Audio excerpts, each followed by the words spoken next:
रुक करते हैं अगली खबर की ओर, जो भिवानी से सामने आ रही है, जहां भिवानी के छोटूराम चौक पर बसंत पंचमी के अवसर पर महान स्वतंत्रता सेनानी और आजाद हिंद फौज के सर्वोच्च कमांडर नेताजी सुभाष चंद्र बोस की 129वीं जयंती और रहबरे आजम चौधरी छोटूराम का जन्मदिन मनाया गया। कार्यक्रम में नेताओं ने नेताजी की शहादत और देशभक्ति को याद किया और युवाओं को कुर्बानी और देश सेवा के लिए प्रेरित किया। साथ ही किसानों और मजदूरों के नेता चौधरी छोटूराम की इच्छा अनुसार उनके जन्मदिन को बसंत पंचमी के दिन मनाने का महत्व भी बताया गया, ताकि उनकी विरासत और किसानों की खुशहाली को आगे बढ़ाया जा सके।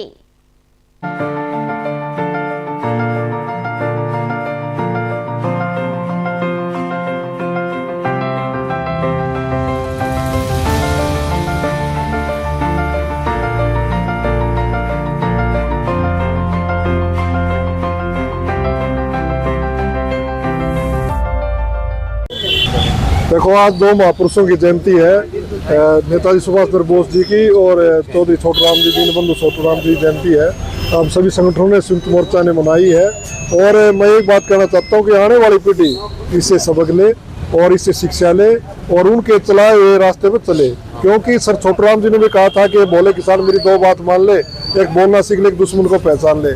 तो आज यही है कि आज किसान को भी बहुत संयम से काम लेना चाहिए और जिस प्रकार से किसान ने खेती के प्रति अपनी वो चीज़ है उसको अपनाना चाहिए। छोटूराम जी की बात को ध्यान रखना चाहिए। छोटूराम की वजह से आज मंडी की व्यवस्था है, छोटूराम की वजह से आज हमें कुछ भाव मिल रहा है, पूरा तो नहीं मिल रहा है लेकिन कुछ भाव मिल रहा है। इसी प्रकार से नेताजी सुभाष चंद्र बोस ने भी कहा था कि मुझे खून दो मैं तुम्हें आज़ादी दूंगा। तो उनका कहने मतलब है कि नौजवानों को एकता और अनुशासन में रहकर देश के प्रति काम करना चाहिए। उस टाइम भी उन्होंने आज़ाद हिंद फौज बनाई थी और उसकी बदौलत और दूसरे महापुरुषों की बदौलत उन्होंने बलिदान दिया, उसकी बदौलत आज देश आज़ाद हुआ है। तो आज भी उनके संदर्भ में नौजवानों को शिक्षा ग्रहण करनी चाहिए और हमारा प्रयास रहेगा कि जितने भी महापुरुष हैं उनकी जयंती और जन्मतिथि और पुण्यतिथि मनाएं, तो आने वाली पीढ़ी उसे सबक ले। इसी कड़ी में आज हमने उनको श्रद्धा के साथ अर्पित किए। का त्यौहार है। चौधरी छोटूराम ने ये कहा था कि जब बसंत पंचमी आती है तो किसान की फसल लहराती है, तो मेरा जन्मदिन के रूप में बसंत पंचमी वाले दिन मनाया जाए। तो हम आज चौधरी छोटूराम को याद करते हैं, जिन्होंने किसान मजदूर के लिए सत्ता में रहते हुए अनेक कानून बनवाए थे और उनकी मदद की थी, एक तरह से उनके मुक्तिदाता रहे हैं। और दूसरा, हमारे बहुत बड़े नेता जो आज़ादी के आंदोलन के हीरो नेताजी सुभाष चंद्र बोस की 129वीं जयंती मनाते हैं। और नेताजी सुभाष चंद्र बोस 48 साल की उम्र में शहीद हो गए थे और वो ICS परीक्षा पास करके आए थे। ICS का ठोकर मार के देश की आज़ादी के आंदोलन में शामिल हुए थे और उन्होंने एक नारा दिया था, चाहे आप मस्जिद में जाओ, मंदिर में जाओ, वहीं से जय हिंद बोलो।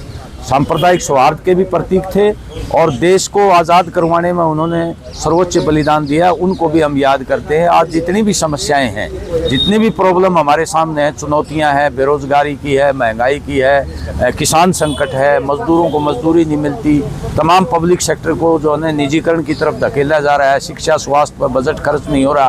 तो इन तमाम बातों को लेकर के हम नेताजी के जो लाइन थे, विचार थे कि भाई देश में युवाओं को संगठित करके एक शक्ति पैदा की जाए और उस शक्ति के आधार पर ही देश को आगे बढ़ाया जाए। उनके विचारों के आधार पर जो स्वतंत्रता संग्राम के जो सेनानी थे, उनकी जो विचारधारा और विरासत है, उसको ध्यान में रखते हुए अम्बेडकर साहब जैसे लोग, महात्मा गांधी जैसे लोग, भगत सिंह जैसे लोग और नेताजी जैसे लोगों की जो विरासत है, उसको आगे बढ़ाते हुए हम देश के सामने जो चुनौतियाँ उनका मुकाबला कर सकते हैं, विशेषकर सांप्रदायिकता।